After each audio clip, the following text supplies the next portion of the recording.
Well, it is day 3 of cutting grass.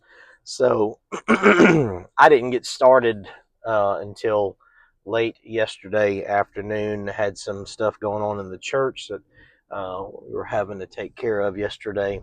And then we have a lot of things that we're getting ready for. Camp meeting. Our camp meeting is starting this Sunday. And so we're looking forward to that. Excited about that. But I mowed last night until it was so dark I couldn't tell the difference between the tall grass and the short grass. Um, but but it's mostly done. I just have a couple small patches to do, and then I have to come do my yard. Uh, but I have to sharpen the blades first because those blades are really dull. And that's one of the things that took me so long last night is I was having to go over a couple places because where the grass was thick, it just wasn't cutting very well. And then I need to get done soon because I got to get ready for service tonight. But the question was posed to me. So 2 days ago, I posted a video about Arise, and then yesterday I posted a poorly edited video about John MacArthur, and almost said John McCain again. John MacArthur, and somebody's posed the question that it seems like I have had more grace toward MacArthur than I did the Arise people, and according to uh, what was said, it would seem like on the outside that I would have more in common with the Arise crowd than I would John MacArthur. This individual is curious as to why. Uh, so I'm going to talk about that today.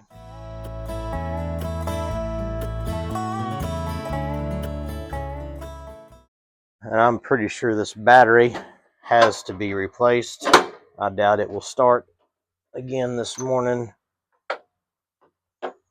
Yeah, we'll have to jump it. But fortunately, I came prepared today.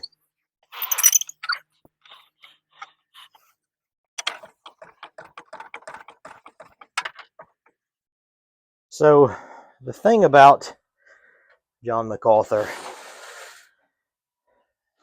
you knew what John MacArthur was. There's a lot of things that I disagreed with John MacArthur on doctrinally.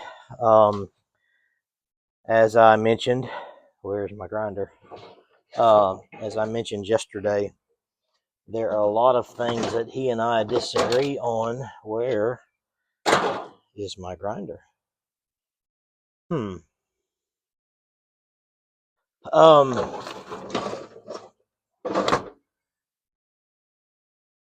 You know, John MacArthur, as we said yesterday, didn't use the King James Bible.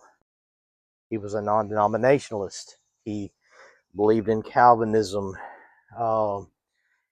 He made the statement many times, and then when confronted, where's my grinder? With the issue, doubled down, stating that the blood was not necessary for salvation. And just a lot of those things. This is not my grinder, but it will work. Uh, a lot of those things I disagree with wildly with him. But the thing about MacArthur is he didn't try to pretend to be something he wasn't. He was not a Calvinist trying to parade around as somebody who didn't believe in Calvinism. He was not I don't know if I would use the phrase anti-King James, but I mean, he used other versions, but didn't try to manipulate people into believing that he only used the King James. He was very clear and very decisive, even though I disagree with him on his position on the blood. He was clear where he stood. You can respect a man like that, even though you may not disagree, or even though you may disagree. with his beliefs, even though you may disagree with what he says. I'm going to make a mess of this extension cord. Um, even though, well, let me rephrase that. Even though I may disagree with what he says and the stance he takes, I can appreciate him for being who he is and not lying about it. He's not trying to be deceptive. He believes what he believes. You can take him or leave him, and I can respect that.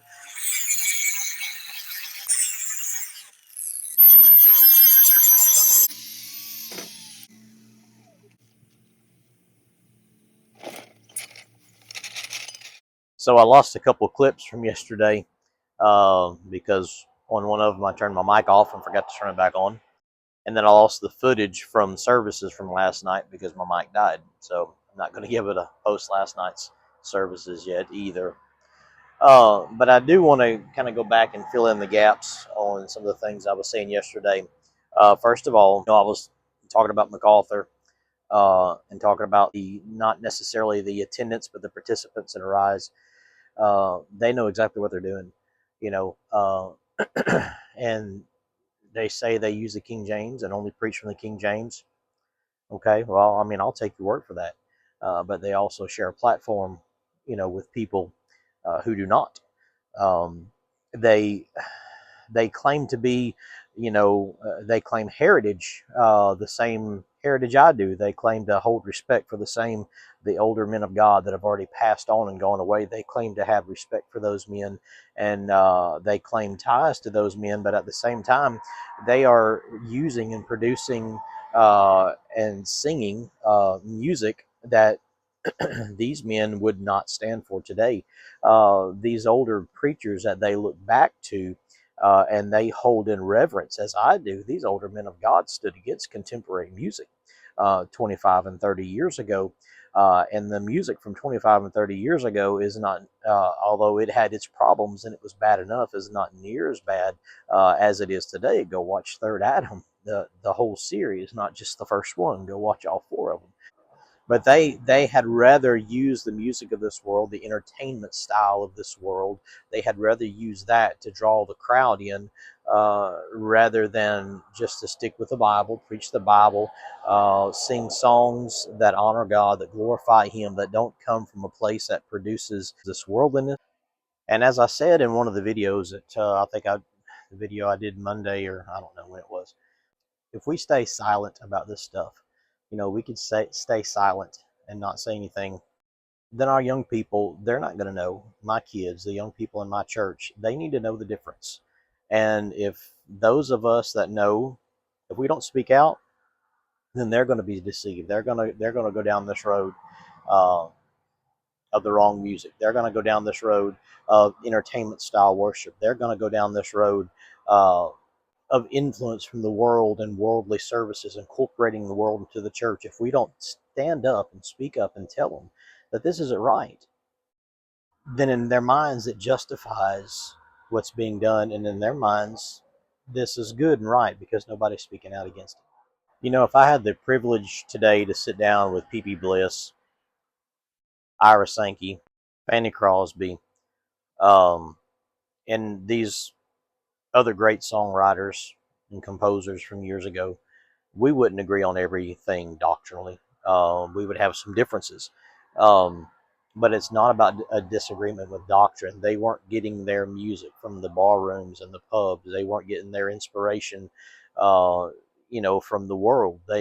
We may disagree doctrinally, but they got their inspiration from the Bible. They got their inspiration from what the Lord had done in their lives. They weren't in it for the money. They weren't in it for the fame. They were in it to glorify the Lord. But when you talk about Bethel, Hillsong, and the majority of these places that put out this music, that's what they're in it for. But not only that, you look at the spiritual aspect of it, what they are practicing. They are practicing the occult. The Bible is very clear that they are seducing spirits, that we are to try the spirits. Not everything that has the name of Christ on it, not everything that has the name church on it, is holy, is right. you try everything by the word of God.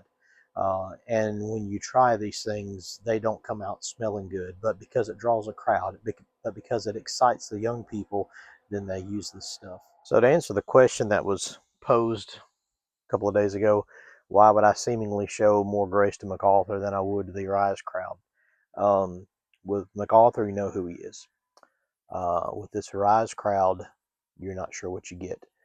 I am much less afraid of a snake that is laying out open on the highway than I am of one curled up in the grass that I cannot see. And I'm in no way implying that these people are snakes. What I am saying is that what MacArthur was out in the open. You could see it. You know what it was. With these that put on the Arise conference, they say one thing and do another, and I don't trust that. But anyway, I think I have one more clip from yesterday that I actually got to record, so I'll go back and finish with that now. If you've taken this video as mean-spirited or having an axe to grind, you've taken it in the completely wrong direction. I don't have an axe to grind. Well, I had a couple lawnmower blades to grind, but no axes. But what I do want to do is stand for what's right and stand for what's true. Somebody said one time, discernment is not knowing the difference between right and wrong. Discernment is knowing the difference between what's right and what's almost right. And there is a lot of things with these people. Now, a lot of the people that attend Arise, they're doing it out of ignorance. Just like I've done some things out of ignorance. We all have done some things out of ignorance. You know, I've sang some of those songs before out of ignorance. But the difference is when I learned the truth behind it, I stopped. And what bothers me, what scares me, is you tell these people the truth behind it. The Third Adam videos that Brother Spencer put out. It goes into great detail and explain all this, but either one, they won't watch it or they plug their ears and won't hear it. And I'm telling you what, that's a problem. That is a problem. Hope y'all have a great day. Love you. See you again soon.